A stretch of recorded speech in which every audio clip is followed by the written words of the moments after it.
Good morning friends, स्वागत आहे तुमचं आजच्या प्री मार्केट रिपोर्टमध्ये. तर मग चला सुरुवात करूयात आजच्या प्री मार्केट रिपोर्टला आणि जाणून घेऊयात की आज आपल्या स्टॉक मार्केटमध्ये काय होऊ शकतं ते. त्याआधी तुम्ही जर चॅनलवरती नवीन असाल तर चॅनलला सबस्क्राईब करायला बिलकुल विसरू नका. तर मग चला सुरुवात करूयात आजच्या व्हिडिओला. मित्रांनो, आपण जर शुक्रवारी रात्री US मार्केट पाहिलं तर US मार्केट ऑल टाईम हायला क्लोज झालेलं होतं आणि USचे जे फ्युचर्स आहेत तर तेही मेजरली ग्रीनमध्येच ट्रेड करत आहेत. साऊथ कोरियन मार्केटही अप आहे आणि मोस्टली एशियन आणि युरोपियन मार्केट्सही ग्रीनमध्ये आहेत. परंतु आपलं गिफ्ट निफ्टी इंडिकेट करते की माझा मार्केट साधारण 150 पॉईंटच्या आसपास गॅप डाऊन ओपन होईल. मग असं नक्की काय आहे की पूर्ण जग ठीकठाक आहे परंतु आपलं मार्केट मात्र गॅप डाऊन ओपनिंग शो करतं आहे. तर याच्यामागे बेसिकली दोन रिझन्स आहेत, एक इंटरनॅशनल आणि एक लोकल.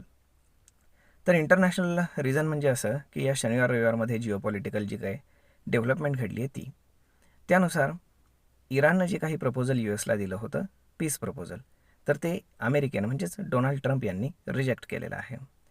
आणि त्यामुळे ऑइल प्राईस जे आहे तर ते स्पाइकअप झालेले आहेत सकाळी सकाळी ऑलमोस्ट 4 ते 5% सध्या तरी ऑइल वरती आहे. त्यामुळे साहजिकच आहे की त्यामुळे आपल्या गिफ्ट निफ्टीवरती त्याचा विपरीत परिणाम झालेला आहे. आणि त्यानंतर दुसरं म्हणजे लोकल रिझन. काल रात्री पंतप्रधानांचा एक इंटरव्ह्यू पब्लिश झाला, त्यामध्ये त्यांनी स्पेशली काही वॉर्निंग्स दिलेल्या आहेत.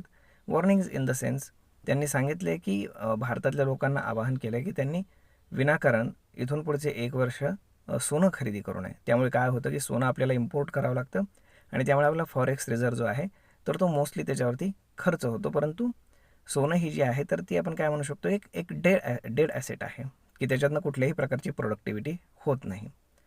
परंतु यामुळे काय होऊ शकतं आज, तर जे काही गोल्ड ज्वेलरी कंपनीज आहेत लाईक टायटन असेल, PN गाडगीळ वगैरे बरेच कंपनीज आहेत, तर याच्यावरती फार विपरीत परिणाम होऊ शकतो आणि त्या स्टॉक्समध्ये आपल्याला चांगल्यापैकी एक टंबलनेस पाहायला मिळू शकतो.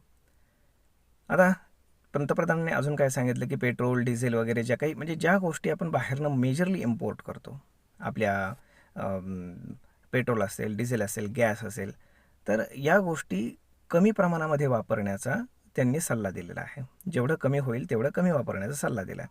मोस्टली घरनं काम करण्याचा सल्ला दिलेला आहे, वर्क फ्रॉम होम वगैरे असं काही करण्याचा त्यांनी सल्ला दिला आहे आणि गोल्डवरती सुद्धा त्यांनी ॲडवाईस दिलेला आहे. त्यामुळे काय होतं आहे की ही गोष्ट साहजिकच आहे की मार्केट निगेटिव्हली घेणार आहे आणि त्यामुळे गिफ्ट निफ्टी जास्तच जरा पॅनिक झाल्याचं पाहायला मिळतं. आता जर आपण टेक्निकली जर पाहिलं, ओके, तर आज ह्या सगळ्या गोष्टी व्यवस्थित आहेत, परंतु टेक्निकली जर आज पाहिलं तर मार्केट मोस्टली 24,000च्या आसपास ओपन होण्याचा प्रयत्न होईल आणि बराच वेळ तिथे राहण्याची पॉसिबिलिटी आहे. बराच वेळ इन द सेन्स कारण 24,000वरती खूप जास्त पुट रायटिंग आहे त्यामुळे. आणि जर मार्केटनं आज सेकंड हाफमध्ये वगैरे जर समजा 24,000 ब्रेक केला आणि डाऊन साईडला जर मार्केटनं क्लोजिंग केलं, तर मग मात्र आपण म्हणू शकतो की मार्केटमध्ये एक छोटा मोठा फॉल आपण पुन्हा एकदा पाहू शकतो. परंतु आता मार्केट या गोष्टीला कसं घेते त्याला खूप जास्त महत्त्व आहे, कारण पंतप्रधानांनी हे पण सांगितलं त्याच्यामध्ये की तुम्ही सोन्यामध्ये इन्व्हेस्टमेंट करण्यापेक्षा तुम्ही शेअर्स घ्या, त्यानंतर तुम्ही FDs करा, तुम्ही बँकेमध्ये पैसे इन्व्हेस्ट करा, म्हणजे वेगवेगळ्या ठिकाणी तुम्ही पैसे इन्व्हेस्ट करा जेणेकरून ते पैसे पुन्हा इकॉनॉमीमध्ये येतील. आणि गोल्ड जे आहे तर ते आपण खरेदी करतो आणि घरी आणून ठेवतो, त्यामुळे होतं काय की ते ट्रान्झॅक्शन जे आहे तर ते डेड होतं, ओके, आणि त्यामुळे आपल्या इकॉनॉमीला कुठलाही फायदा होत नाही. हा त्याच्यामागचा त्यांचा सांगण्याचा उद्देश होता. मग आता साहजिकच आहे याच्यामध्ये बऱ्याच ट्रिकी गोष्टी आहेत, म्हणजे कोण त्याचा अर्थ कसा घेईल ते सांगता येत नाही. मग आता साहजिकच आहे की इंटरप्रिटेशन व्हायला आता त्याला मार्केट ओपन व्हावं लागेल. मोठमोठ्या तज्ज्ञांना काय वाटतं त्याच्यावरती बऱ्याचशा गोष्टी डिपेंड राहतील.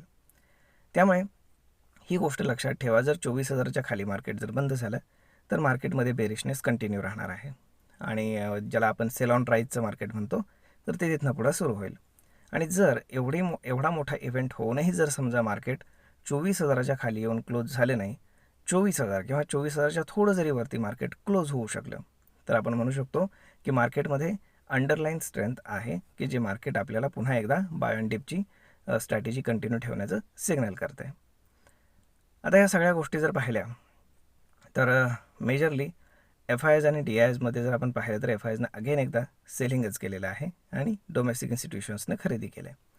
परंतु या सगळ्या गोष्टी जरी आपण पाहिल्या तरी एकतर ट्रम्प आणि दुसरी गोष्ट म्हणजे आपल्या पंतप्रधानांचं जे स्टेटमेंट आहे ते हे मार्केटवरती आज इम्पॅक्ट करणार आहे. तर मग आता पाहूयात की पूर्ण दिवसभरामध्ये कशा पद्धतीनं सगळ्या गोष्टी घडत आहेत, त्याला फार महत्त्व राहील. जसं मी तुम्हाला मागच्या व्हिडिओमध्ये सुद्धा सांगितलं होतं की ट्रम्प आणि क्सी जिनपिंग यांची चायनामध्ये भेट होणार आहे येत्या 14 आणि 15 मेला. ट्रम्प चायनाच्या दौऱ्यावर आहेत आणि माझा असा अंदाज आहे की मोस्ट लाईकली त्या दिवसाच्या आदल्या दिवशीपर्यंत काही ना काहीतरी डेव्हलपमेंट ही इराण आणि अमेरिका यांच्यामध्ये होऊ शकते.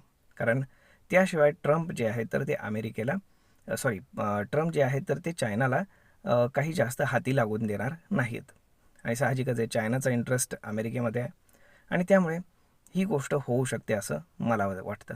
म्हणजे सध्या ज्या काही वरवर गोष्टी दिसतात की ट्रम्पने ते पीस प्रपोजल नाकारलं वगैरे वगैरे, तर हे सगळ्या दाखवण्याच्या गोष्टी आहेत. आतमधून जे काही चाललेलं असेल तर ते थोडंसं वेगळं आहे. कारण सगळ्यांना माहीत आहे की इराणच्या मागे चायना उभा आहे. म्हणजे इराण जे काही सांगतोय, जे काही करतोय ते इनडायरेक्टली फक्त चायना सांगतोय आणि ते प्रेझेंट करतायत, हे लक्षात असू द्या. त्यामुळे आता चायना नक्की कशा पद्धतीचं आपण काय म्हणू शकतो की हे युद्ध थांबवण्यासाठी स्टँड घेतो, ह्याला खूप जास्त इम्पॉर्टन्स आहे. त्यामुळे पाहूयात आता हे वर्ल्ड पॉलिटिक्स आहे, इंटरनॅशनल पॉलिटिक्स आहे, याच्यामध्ये आपण जास्त काही बोलून आपण त्याच्यामध्ये काही बदल घडवू शकत नाही. परंतु स्टॉक मार्केटच्या पर्स्पेक्टिव्हने जर पाहिलं तर येणारा आठवडा हा खूप जास्त महत्त्वाचा राहणार आहे. प्लस जर आपण पाहिलं तर आता रिझल्ट सीझन ऑफ झालेला आहे, म्हणजे ऑलमोस्ट संपलेला आहे. जे काही मेजर कंपनीज होती त्यांचे रिझल्ट ऑलरेडी आलेले आहेत. त्यामुळे आता फार काही त्याचाही इम्पॅक्ट आपल्याला मार्केटवरती होताना पाहायला मिळणार नाही. तर मग पाहूयात की आज मार्केटच्या ओपनिंगपेक्षा मार्केटचं क्लोजिंग जास्त महत्त्वाचं राहणार आहे. तर मग पाहूयात कुठे बंद होतं आहे मार्केट. तर मग मित्रांनो, तोपर्यंत तुम्हाला आजचा हा व्हिडिओ, ही माहिती कशी वाटली हे तुम्ही आम्हाला कमेंट करून नक्कीच सांगा. आणि जर हा व्हिडिओ तुम्हाला आवडला असेल तर आपल्या जवळच्या मित्रमंडळींसोबत देखील हा व्हिडिओ तुम्ही शेअर करायला विसरू नका. धन्यवाद.